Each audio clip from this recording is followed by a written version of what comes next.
এবারের ঈদ একদিকে যেমন মেগাস্টার শাকিব খানের প্রিন্স সিনেমা হল কাঁপাবে, ঠিক একইভাবে এবারের ঈদ হতে চলেছে কিন্তু বরবাদেরও। হ্যাঁ, তোমরা ঠিক শুনেছ।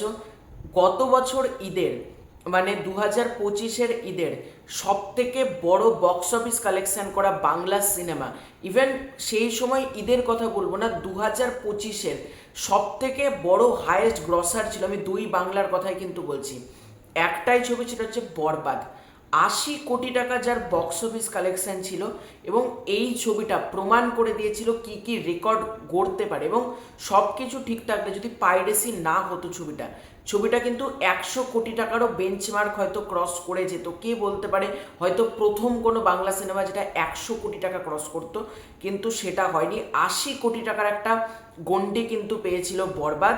তো বরবাদ ছবি কিন্তু এবার আসতে চলেছে টেলিভিশনের পর্দায়। হ্যাঁ, বরবাদ ছবি পাইরেসি হয়েছে, পাইরেসিতে অনেকে দেখেছে।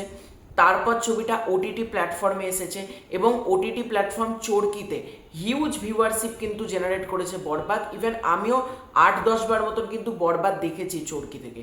চরকিতে কিন্তু এখনো পর্যন্ত সেরা 10টা বাংলা সিনেমার মধ্যে কিন্তু মানে ভিউজের দিক থেকে বলছি, বরবাদ কিন্তু রয়েছে। অর্থাৎ বরবাদ ছবিটা চরকি থেকেও মারাত্মক ভিউয়ারশিপ জেনারেট করেছে। এবার কিন্তু বরবাদের পালা হচ্ছে টেলিভিশনে। কবে কোথায় বরবাদ দেখা যাবে সেটাই তোমাদেরকে আজকের এই ভিডিওতে জানাবো। তার আগে ছোট্ট অনুরোধ করব, চ্যানেলে প্রথমবার করে থাকলে চ্যানেলটাকে সাবস্ক্রাইব করে দিও। তোমাদের যদি ভিডিওটা ভালো লাগে ভিডিওতে একটা লাইক করো, কমেন্ট করো। তো কোথায় বরবাদ দেখা যাবে সেটা হচ্ছে এটিএন বাংলা।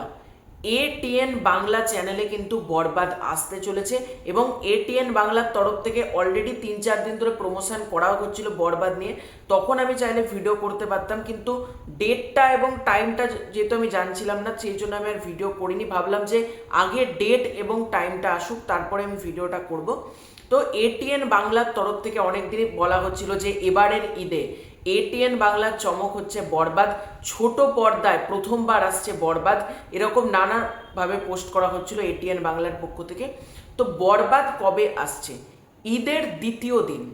ভালো করে শোনো, ঈদের দ্বিতীয় দিন দুপুর 2:30 সময় থেকে তোমরা বরবাদ দেখতে পারবে। অর্থাৎ ঈদের সেকেন্ড দিন দুপুর ঠিক 2:30টার সময়, ভালো করে টাইমটা শোনো, দুপুর ঠিক 2:30টার সময় তোমরা কিন্তু বরবাদ টেলিভিশনের পর্দাতে দেখতে পাবে এটিএন বাংলার চ্যানেলে। শুধুমাত্র এটিএন বাংলাতে কিন্তু বরবাদ দেখানো হবে। এবং আমার একটা জিনিস ভালো লাগছে, ঈদ মানেই কিন্তু মার্কেট জুড়ে শুধু একটাই নাম, মেগাস্টার শাকিব খান। যেমন সিনেমা হলে তিনি আসছেন, ঠিক একইভাবে অন্তরাত্মা সেই ছবিটার টিভি প্রিমিয়ার করা হচ্ছে, বরবাদের টিভি প্রিমিয়ার করা হচ্ছে। আমি এটাই অপেক্ষা করছিলাম যে বরবাদের কেন এখনো এলো না, যে বরবাদ কি এবার ঈদে দেবে না, আমি এটাই ভাবছিলাম। তো বরবাদের টেলিভিশন প্রিমিয়ার হচ্ছে, তুফান আবারও দেখানো হবে মাছরাঙা টিভিতে, দরদ দেখানো হবে। মানে মেগাস্টার শাকিব খান যে লেভেলে মানে নিজেকে নিয়ে গেছে, প্রতিটা চ্যানেল জুড়ে ঈদ ব্যাপী শুধুমাত্র মেগাস্টার শাকিব খান নিয়ে কথা হবে। মানে ঈদের সময় মেগাস্টার শাকিব খান ছাড়া অন্য কোনো কিছু নিয়ে আলোচনা পর্যন্ত হবে না। তো তোমরা কারা কারা বরবাদ দেখবে ঈদের দ্বিতীয় দিন দুপুর 2:30টার সময় এটিএন বাংলা চ্যানেলে, ডেফিনেটলি কমেন্ট করে জানিও। চ্যানেলে প্রথমবার হয়ে থাকলে চ্যানেলটাকে সাবস্ক্রাইব করে দিও। খুব শীঘ্র দেখা হচ্ছে নতুন কোনো ভিডিওতে, ততক্ষণের জন্য বাই বাই।